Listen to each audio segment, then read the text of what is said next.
Hello guys, Ryan from Husky Moving at Arlington, Massachusetts. We're a full service moving company. We do commercial and residential moving. We do assemblyman work. We do handyman work. We do what else? We do disposal. We hang artwork. We hang TVs. We do picture mounting. We do like window coverings. I got a storm door install coming up soon. Anyway, I'm gonna get to it real quick because I just made a video about this topic and I went through the whole video and I just at the end of it I was like, that video sucked. I didn't get to my point quick enough. It wasn't good. I'll try to get to it quicker this time. I'm in a forum group tonight, just perusing through the subjects because I can learn a lot of information doing that. I'll read through something and I'll learn something I never knew before. So I'm in there and I'm reading one of them, and this guy comes through and he basically, it's a long story, but the short version of the story is he tells us that we're all charging incorrectly for the way that we charge for TV mounting, and he has this new bright idea, and the way he wants to do it is brilliant, and we should all follow his lead. Now, keep in mind, I've never met this guy before. I have no idea who he is, but he basically is just like, he's like one of those guys that's like typing in all caps. All the spelling is wrong. He's just mad aggro right from the start. And his overall tone was like, just coming in mad hot, like, I know what I'm doing, I'm super experienced, you guys don't know anything, you need to follow my lead and I'll get you through this. One of those guys. So, gonna get to this as quick as I can. The guy goes off on his little spiel and he's like mad aggro, and people are like chiming in, being like, trying to be like gentle, be like, everyone runs their business differently and we all have different ideas about the proper way to charge and blah blah blah. And people are trying to be gentle with him, and he's just like keep going aggro and aggro and aggro and aggro. Tons of like incorrect spelling and just not using proper sentence structure, not using any punctuation, run-on sentences, incorrectly spelled words, all caps. One of those guys. In conversation, a girl chimes in and goes, "Hey, I think your point would be received better if you took the time to read through your posts before you posted them and checked all the things I just mentioned." Was trying to be gentle, but it was her way of saying, like, you sound like a dumbass, which he did. He sounded like a complete asshole. This was after, by the way, after he had already said that it came out in conversation that he was born here, he spoke English, he had a college degree. Like, there was none of it, wasn't like a non-speaking English situation, which I would obviously understand. The guy just didn't care. The point of the video is the girl said something about that, and then came back with some version of, I don't get paid to sound intelligent, I get paid based on the quality of the work I do.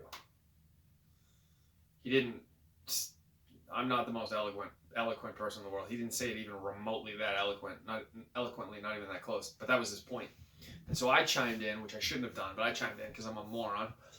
And I was like, listen, if you don't think you get paid for sounding educated, I don't know where to begin with you. Of course you get paid for sounding educated. If two people are working and the work is exactly the same, and one sounds very educated and one sounds very uneducated, of course everyone on the planet, or almost everyone on the planet, would go with the educated guy. Of course.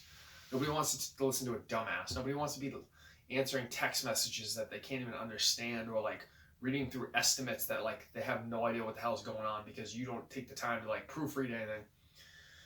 And of course this like set him off because in his mind, like, he doesn't give a shit about like nerdy shit like that. He cares about like work, and that's all he cares about.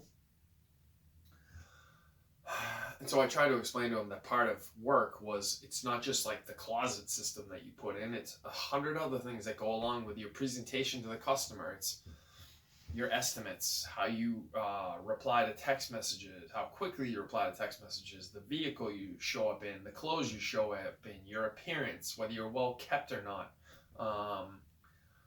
your tools, all these different things go into the way that they view you as a worker. And your work in itself doesn't exist in a bubble, of course. Is it fantastic that you can put in an amazing closet system if that's what you do? Yeah, that's fantastic. It's amazing.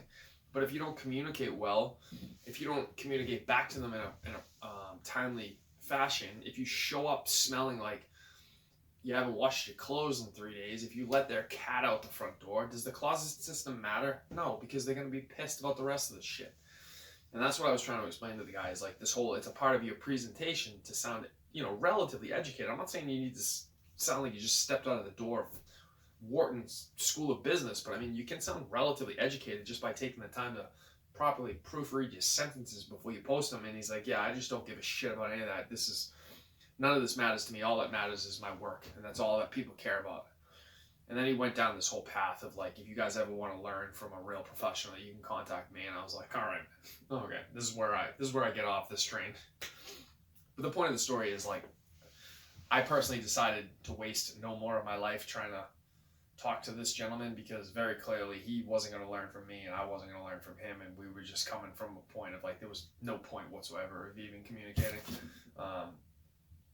If I have to talk to you as a worker, and the starting point is I need to explain to you that it's important for you to sound relatively educated, if I need to explain that to you, we have much larger issues we need to talk about that have nothing to do with that topic in particular, like much larger issues.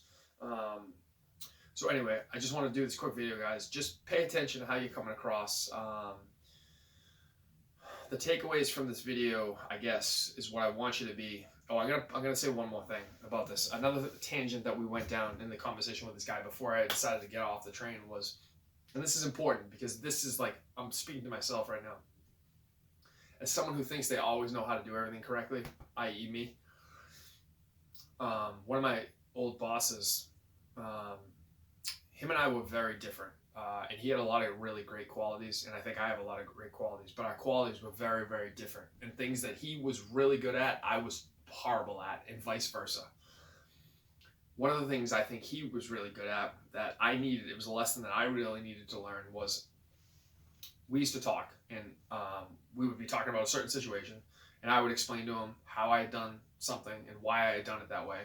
And very clearly, in my mind, it was the only way to do it right. Only way to do it right.